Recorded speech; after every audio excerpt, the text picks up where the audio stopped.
The Wizard of Oz. The Rescue of the Tin Woodman, Chapter 5.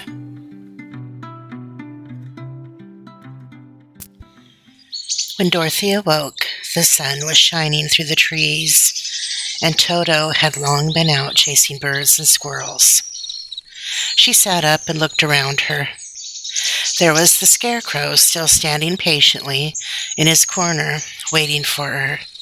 "We must go and search for water," she said to him. "Why do you want water?" he asked. "To wash my face clean after the dust of the road, and to drink, so the dry bread will not stick in my throat." "It must be inconvenient to be made of flesh," said the Scarecrow thoughtfully, "for you must sleep and eat and drink. However, you have brains, and it is worth a lot of bother to be able to think properly." They left the cottage and walked through the trees until they found a little spring of clear water, where Dorothy drank and bathed and ate her breakfast. She saw there was not much bread left in the basket, and the girl was thankful the Scarecrow did not have to eat anything, for there was scarcely enough for herself and Toto for the day. When she had finished her meal and was about to go back to the road of yellow brick, she was startled to hear a deep groan nearby. Huh? "What was that?" she asked timidly. "I cannot imagine," replied the Scarecrow, "but we can go and see." Huh? Just then another groan reached their ears, and the sound seemed to come from behind them. They turned and walked through the forest a few steps, when Dorothy discovered something shining in a ray of sunshine that fell between the trees.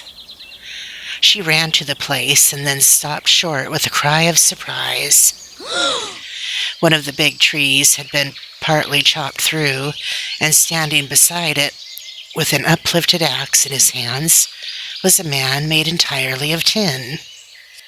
His head and arms and legs were jointed upon his body, but he stood perfectly motionless, as if he could not stir at all. Dorothy looked at him in amazement, and so did the Scarecrow, while Toto barked sharply and made a snap at the tin legs, which hurt his teeth. "Did you groan?" asked Dorothy. "Yes," answered the Tin Man, "I did. I've been groaning for more than a year, and no one has ever heard me before or come to help me." "What can I do for you?" she inquired softly, for she was moved by the sad voice in which the man spoke. "Get an oil can and oil my joints," he answered. "They are rusted so badly that I cannot move them at all. If I am well oiled, I shall soon be all right again. You will find an oil can on a shelf in my cottage." Dorothy at once ran back to the cottage and found the oil can, and then she returned and asked anxiously, "Where are your joints?" "Oil my neck first," replied the Tin Woodman. So she oiled it, and as it was quite badly rusted, the Scarecrow took hold of the tin head and moved it gently from side to side until it worked freely, and then the man could turn it himself. "Now oil the joints in my arms," he said. And Dorothy oiled them, and the Scarecrow bent them carefully until they were quite free from rust and as good as new. The Tin Woodman gave a sigh of satisfaction and lowered his axe, which he leaned against the tree. "This is a great comfort," he said.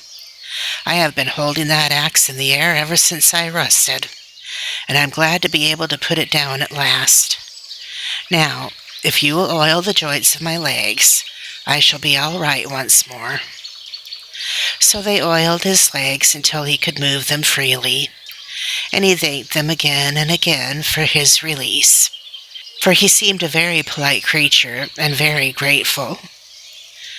"I might have stood there always if you had not come along," he said.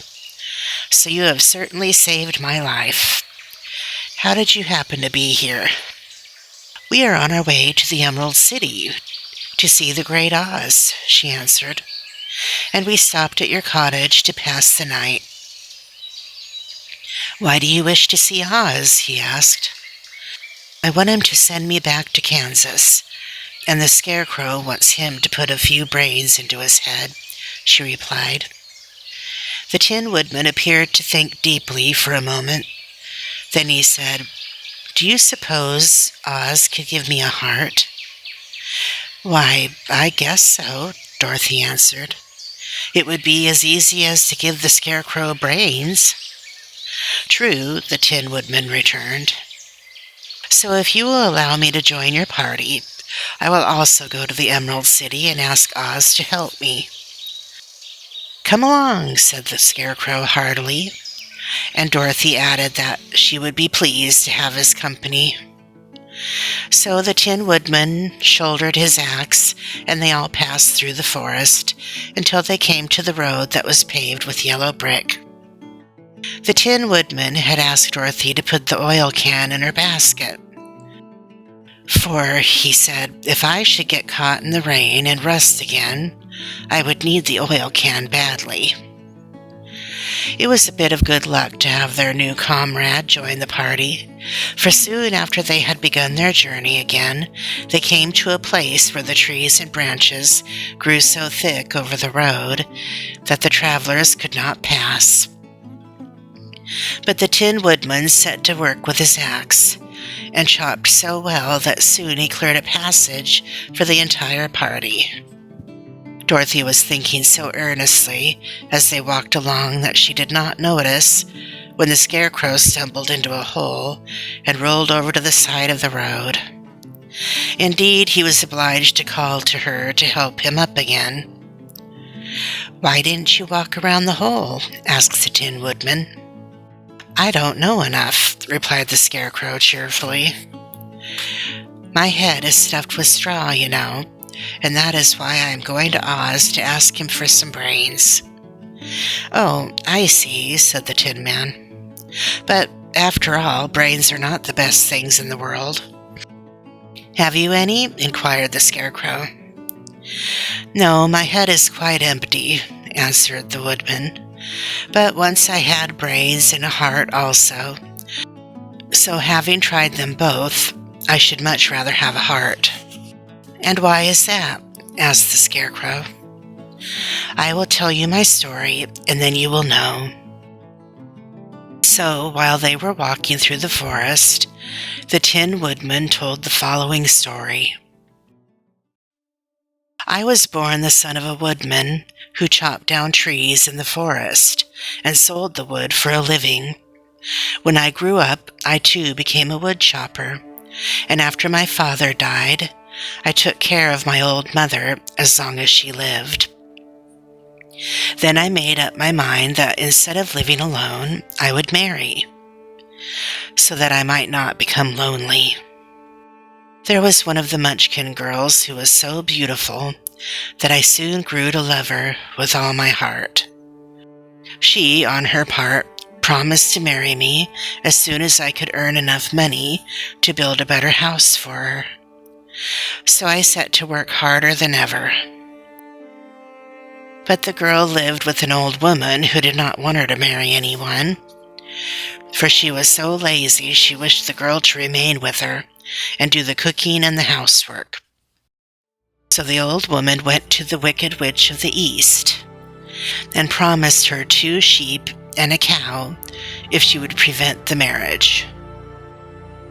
Thereupon the Wicked Witch enchanted my axe, and when I was chopping away at my best one day, for I was anxious to get the new house and my wife as soon as possible, the axe slipped all at once and cut off my left leg.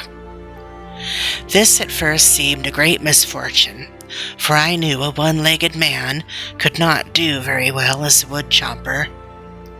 So I went to a tinsmith and had him make me a new leg out of tin. The leg worked very well once I was used to it, but my action angered the Wicked Witch of the East, for she had promised the old woman I should not marry the pretty Munchkin girl. When I began chopping again, my axe slipped and cut off my right leg. Again, I went to the tinner, and again he made me a leg out of tin. After this, the enchanted axe cut off my arms, one after the other. But nothing daunted, I had them replaced with tin ones. The wicked witch then made the axe slip and cut off my head, and at first I thought that was the end of me. But the tinner happened to come along, and he made me a new head out of tin. I thought I had beaten the wicked witch then, and I worked harder than ever. But I little knew how cruel my enemy could be. She thought of a new way to kill my love for the beautiful Munchkin maiden, and made my axe slip again, so that it cut right through my body, splitting me into two halves. Once more the tinner came to my help and made me a body of tin, fastening my tin arms and legs and head to it by means of joints, so that I could move around as well as ever. But alas, I had now no heart, so that I lost all my love for the Munchkin girl, and did not care whether I married her or not. I suppose she is still living with the old woman, waiting for me to come after her. My body shone so bright in the sun that I felt very proud of it, and it did not matter now if my axe slipped, for it could not cut me. There was only one danger, that my joints would rust. But I kept an oil can in my cottage, and took care to oil myself whenever I needed it. However, there came a day when I forgot to do this, and, being caught in a rainstorm, before I thought of the danger, my joints had rusted, and I was left to stand in the woods until you came to help me. It was a terrible thing to undergo, but during the year I stood there, I had time to think that the greatest loss I had known was the loss of my heart. While I was in love, I was the happiest man on earth. But no one can love who has not a heart, and so I am resolved to ask Oz to give me one. If he does, I will go back to the Munchkin maiden and marry her. Both Dorothy and the Scarecrow had been greatly interested in the story of the Tin Woodman, and now they knew why he was so anxious to get a new heart. "All the same," said the Scarecrow, "I shall ask for brains instead of a heart, for a fool would not know what to do with the heart if he had one." "I shall take the heart," returned the Tin Woodman, "for brains do not make one happy, and happiness is the best thing in the world." Dorothy did not say anything, for she was puzzled to know which of her two friends was right, and she decided if she could only get back to Kansas and Aunt Em, it did not matter so much whether the Woodman had no brains and the Scarecrow no heart, or each got what he wanted. What worried her most was that the bread was nearly gone, and another meal for herself and Toto would empty the basket. To be sure, neither the Woodman nor the Scarecrow ever ate anything, but she was not made of tin nor straw, and could not live unless she was fed.